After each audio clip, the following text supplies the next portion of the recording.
जैसे सागर मंथन से कामधनु मैया प्रकट हो गई।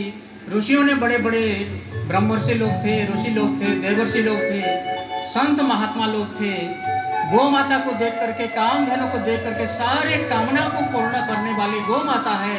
इसीलिए ऋषि वशिष्ठ के पास, ब्रह्मर्षि वशिष्ठ के पास में गौ माता को प्रदान किया गया। फिर आगे जैसे मंथन करते हैं, सागर मंथन से माता लक्ष्मी जी प्रकट हो गई। बोलिए लक्ष्मी महारानी की। हाथ में कमल के पुष्पहार लेकर के जैसे ही लक्ष्मी कमल की माला लेकर के आगे बढ़ी, सब लोग चाहते कि लक्ष्मी मेरे गले में ही हाथ डाल दे। और सबसे पहले दुर्वासा ऋषि थे, क्योंकि बड़े बड़े अमलात्मा, विमलात्मा, महात्मा लोग भी मां लक्ष्मी को पाना चाहते हैं।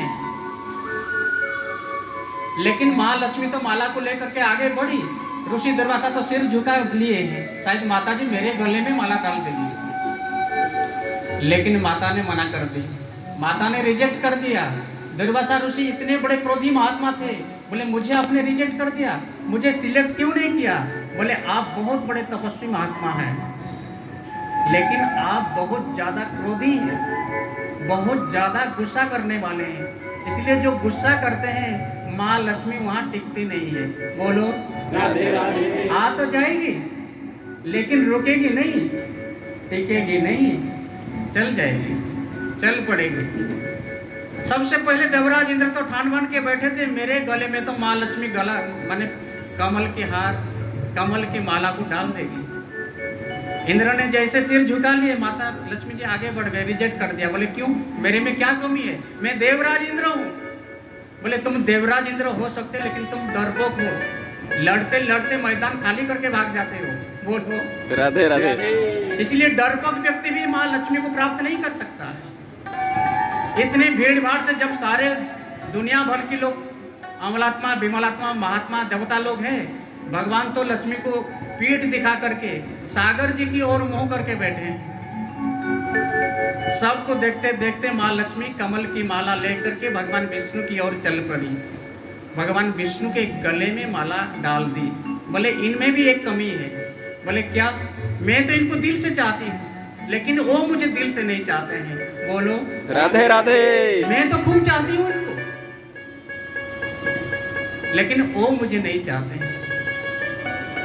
इसलिए हम कहते हैं ना, सुबह से शाम तक हम लक्ष्मी के पीछे भागते हैं। सुबह से शाम तक हमको एक मिनट भी फुर्सत नहीं। बोले कहाँ? पैसा के पीछे भाग रहे हैं। बोले क्यों? टका धर्मम टका कर्मम टका ही परमम धनम जस्य पार्श्व टका नास्ते हाय टका हाय टका हाय टका टक टकायते। इसलिए हमारे पास में अगर लक्ष्मी मिल जाए, अगर पैसा मिल जाए, गौ माता की कृपा से, धर्म के प्रभाव से धन मिलता है।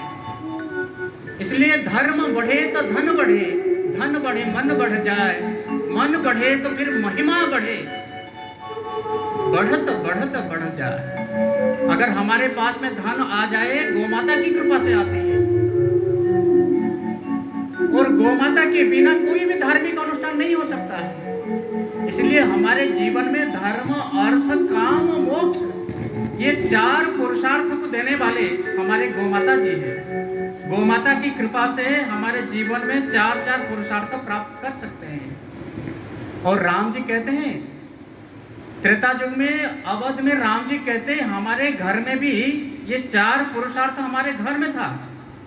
पिताजी ने अपने वचन पालन करने के लिए मुझे जंगल की ओर भेज दिए। इसीलिए धर्म तो मेरे पिताजी के साथ है, क्योंकि रघुकुल रीति सदा चली आई, प्राण जाई बर वचन न जाई। पिताजी ने जैसे ही वचन दिया ऐसे ही निभाया। मेरे पिताजी के साथ तो धर्म है। और अर्थ, अर्थ तो भैया भरत के पास में है। भरत जी नंदी ग्राम में निवास करते हैं। नंदी का नाम है वृषभ। जहां पर वृषभ का ग्राम है वो नंदी ग्राम है। और जिसके घर में गोमाता है, जिसके घर में वृषभ है, जो खेती के आधार पर, गोमाता के आधार पर खेती करते हैं। इसलिए किसी ने नेहरू को पूछा, what is your culture? Nehru कहते हैं व्हाट इज योर कल्चर? बोले हमारा तो एग्रीकल्चर। हमारे कल्चर एग्रीकल्चर है और शंकर जी बैल पर सवार है, क्योंकि हमारे कृषि की देवता भगवान शंकर है। कृषि के वैज्ञानिक हमारे भारत में हमारे किसान हैं। ये अनपढ़ हो सकते हैं, लेकिन खेती के बारे में किसी किसान को कभी ट्रेनिंग नहीं दी जाती है, उनके पास में जन्मजात है। और खेती भी गौ माता की कृपा से होती है।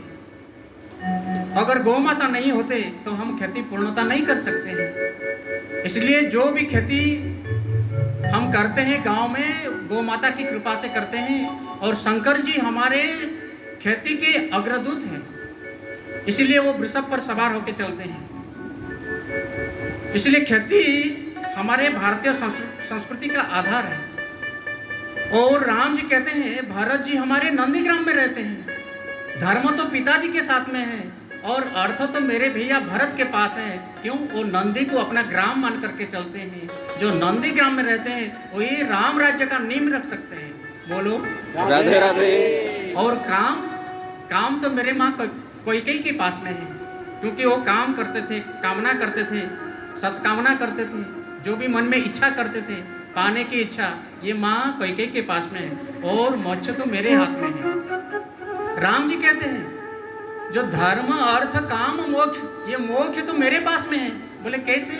अगर मुझे मोक्ष मिला, क्योंकि इतने बड़े बड़े जंगल में दंडकारण्य में बड़े बड़े अमलात्मा विमलात्मा महात्माओं को दर्शन मुझे मिला, ये मेरे लिए किसी मोक्ष से कम नहीं है।